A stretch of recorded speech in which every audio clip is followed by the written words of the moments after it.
Another child with the measles in Texas has died. The Department of Health and Human Services confirmed late Saturday night. Good evening, everyone. Thank you so much for choosing KTSM 9 News Weekend.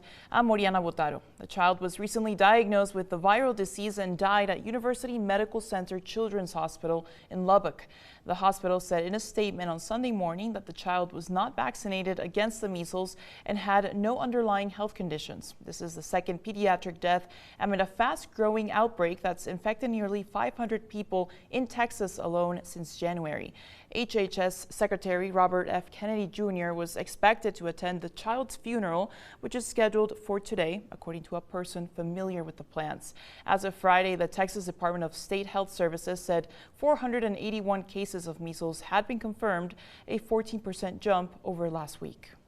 And right here in El Paso, Fort Bliss is currently awaiting test results for a patient who they say presented symptoms of the measles at the Mendoza Clinic at Fort Bliss this past Friday.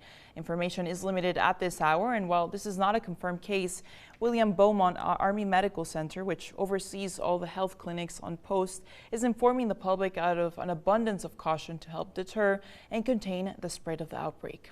Officials say if you were a patient or a visitor at the Mendoza Clinic between 12:30 to 3:30 p.m. on Friday, they recommend you take the following steps. If you are unvaccinated and 6 months and older, you should get the MMR vaccine. If fully vaccinated with 2 doses of the MMR vaccine, you should monitor yourself over the next couple of weeks. To get the vaccine, visit the closest network pharmacy like an Albertsons or a Walgreens or a primary clinic by Monday.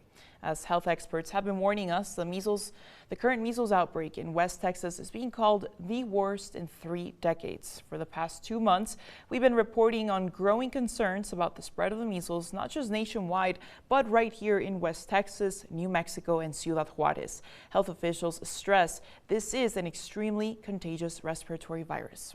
Measles is so infectious that about 12 to 18 people can get measles just from one single person with measles. And the attack rate is about 90%, so almost nobody escapes being sick, especially when they're susceptible. Measles symptoms appear 1 or 2 weeks after contact with the virus, and common symptoms include a high fever, runny nose, red watery eyes, followed by a rash that begins on the face and spreads to the rest of the body.